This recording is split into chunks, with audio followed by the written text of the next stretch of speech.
Trying to watch Canal at Diaries. That- You carry on ringing. Fine, That yeah. is an absolute liberty.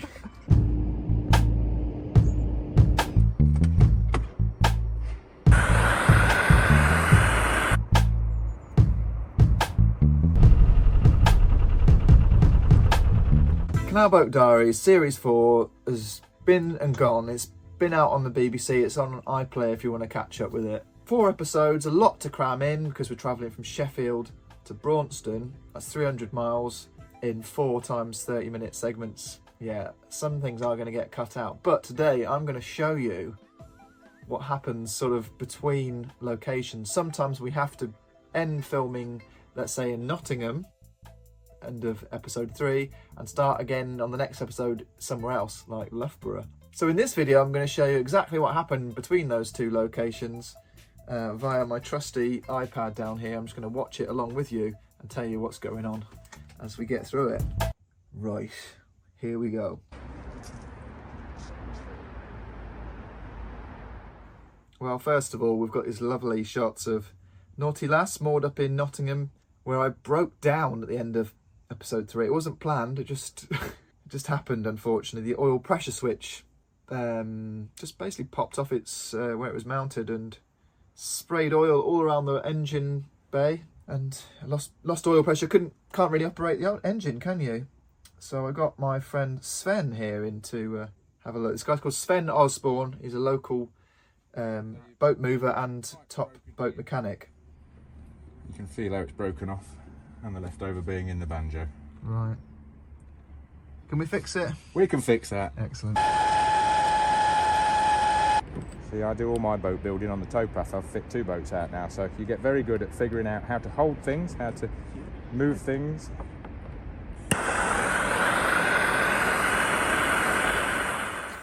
I'm just watching on while this goes, while the blowtorch is out. I have got a blowtorch, it's just probably safer that I don't use it. And just give it a second until set.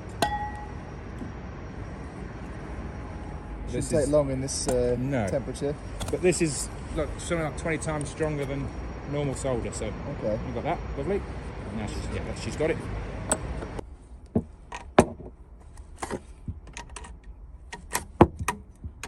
Weak when that stoppage opens. Yeah. I'm towing one down to the aero wash and taking one back up to Mercy. We like towing, it's working from home. Your boat's set up the way you like it. Yeah. And you've got a heater at the back and it's, yeah. Oh, that's a good idea. Right, so we'll just get a wobble. I like to give it a quick check. We're all good on that. Then we're happy to go. Just need to refill it with oil. Refill now. it and fire it up and then we'll check it. Yeah. Excellent. Such a nice guy, Sven. I mean, he was there the next day pretty much.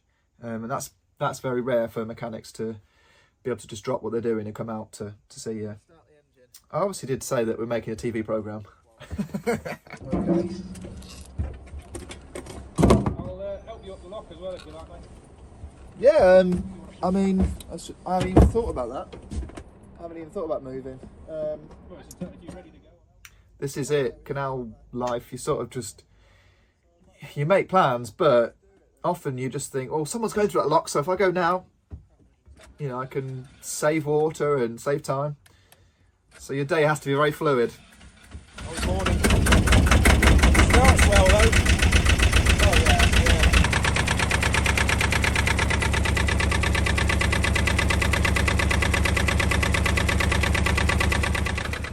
He's fixed it.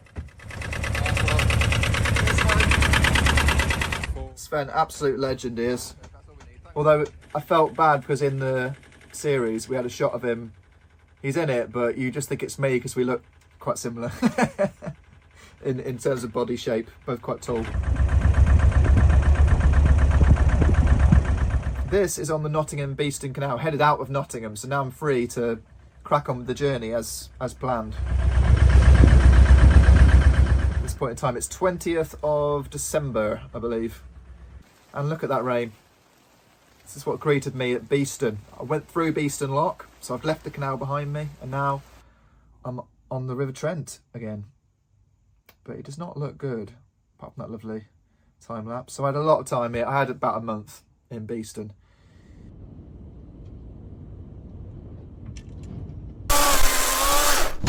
Woo! I was just chatting to this boater here, Ed. Cheers, Ed. About wood on the river. Look at all this stuff here. It just floats along.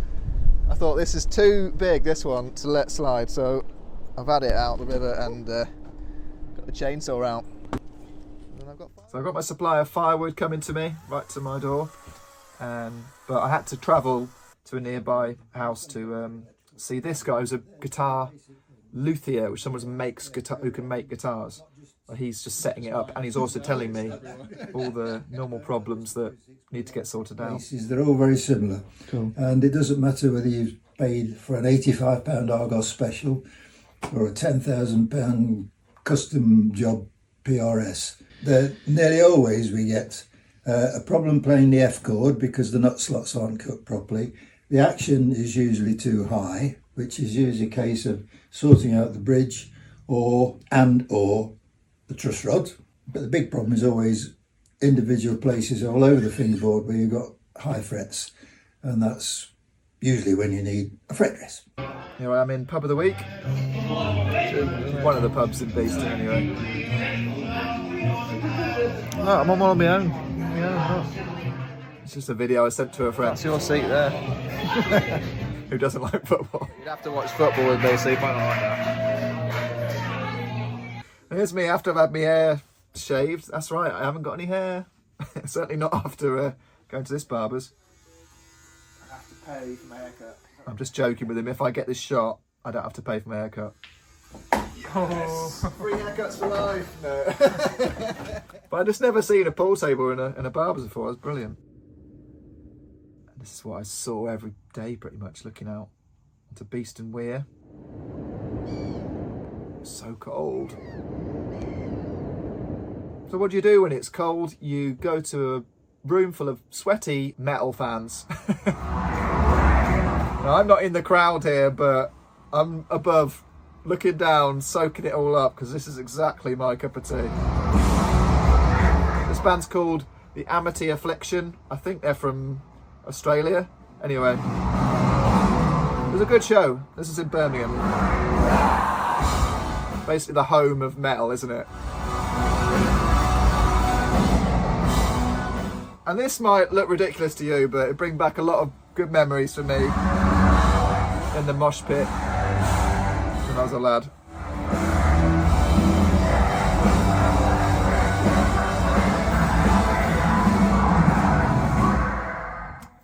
The genre of this music, probably called metalcore. So screaming and singing, exactly what this crowd wants.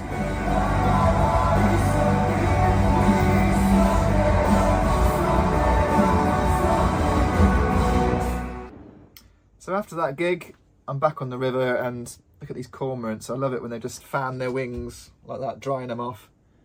And let's check on the wood. About a week since I fished out all this wood from the river.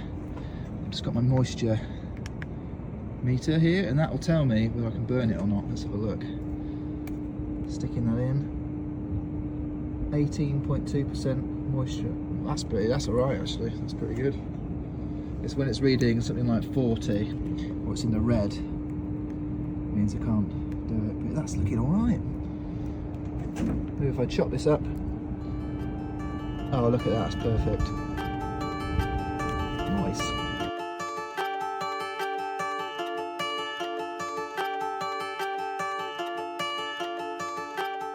Next, this one had too much wind on it to have any noise, so I'll just play you some music from my latest album, Tunes 1 and 2. Have you not heard about this? It's just been there the whole time.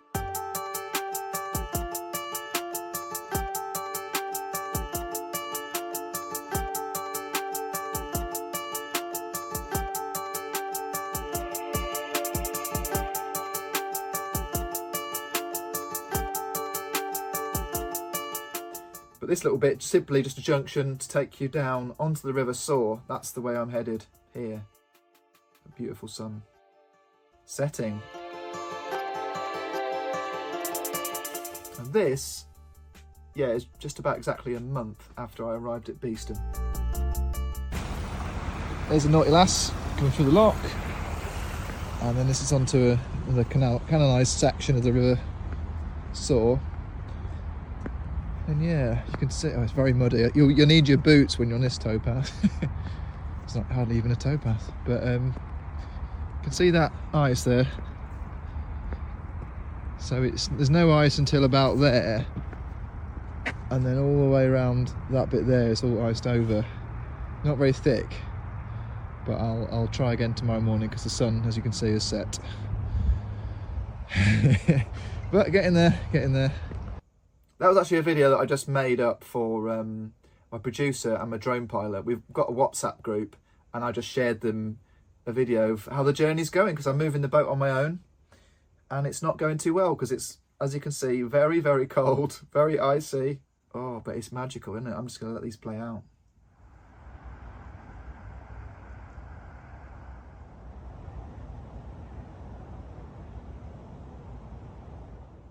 Now these are the kind of shots that I'm always getting a few of these just in case they're needed. So they're not, it's not the end of the world if I don't get these, but these are nice little things to just pop in over the top of what I'm saying.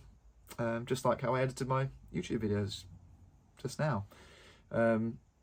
Having a nice image over talking makes it more interesting, doesn't it, really?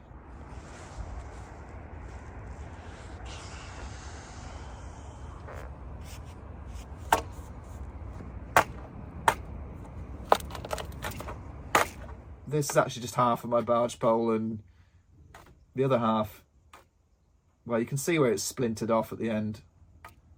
So that, yeah, that was the end of my old barge pole. Completely splintered right down the middle, you see it? Luckily, I've got the most amazing people in the world supporting me on YouTube and just all over. And this is one of them, Andy Payton, a local guy, came down. He saw the live videos that I've been making. So if you want to actually see the journey, go back through my YouTube channels and you'll see the live streams of the journeys that I made between Beeston and Loughborough. And here we are at, well, it's near a place called Mount Sorrel. And this is a tug coming down. And it's a guy I know, actually. But I've not seen him since series 1. So it's always nice to see a friendly face. Yeah, before long it's my own turn to break through some ice. No one had been this way since it had all frozen over. No one's stupid enough to go through all this. In fact, that ice, it's not the thickest. If you watch the Canal Boat Diary Series 4, Episode 4, you will see me going through even thicker. But this is all the day before we started shooting in Loughborough. So I've got to get there first into this basin, crashing through all this ice. I'm just filming it just in case we need it. Which is the only way reason why I'm using this footage now on YouTube, because we didn't use it in the programme. And I've actually thought, you know what, I'm not going to barge my way into the basin. I'm going to stay at the previous junction, but I went for it. You know, I was in the mood to get something done, and when that happens, you can't stop me. And just reaching the end of this basin, it just became my primary goal. So, right, I'm just going to do it. I don't care. I'm facing this way. I'm just going to keep going. No turning back.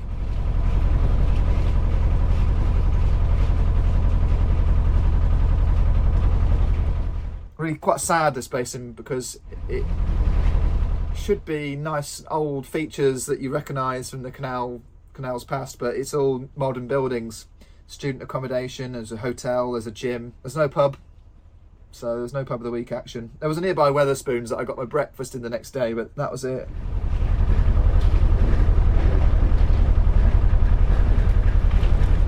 My primary focus here is to try and get in, try and turn round, fill up with water.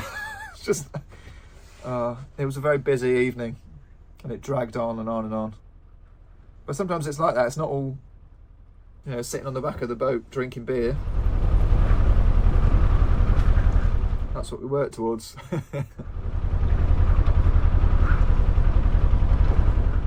you can see there, it's a really difficult thing to do. Try and turn around in ice, it's not going to happen, is it?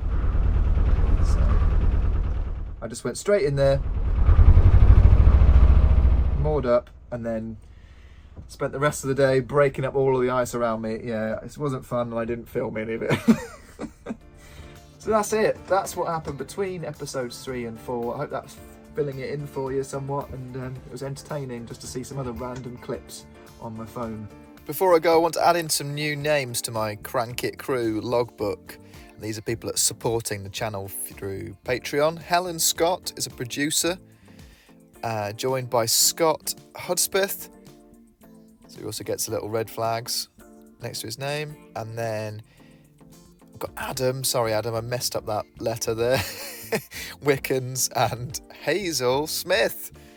If you're on the Crank It Crew, give yourself a massive pat on the back, because you've helped me through, well, at the moment, a time where I don't really know if I've got another series of Canal Boat Diaries, and I'm trying to work on stuff like music and maybe even writing a book.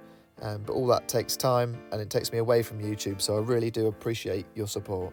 I must say a massive thank you as well to all the comments that I've received over the last few months about BBC Canal Boat Diaries being on, and I've just been completely blown away by the response that everyone has shared with me, and on Facebook as well. Just so many people, and I've not even been able to get through all the comments. That's how many there were. So thank you if you've left a comment. I really do appreciate the support.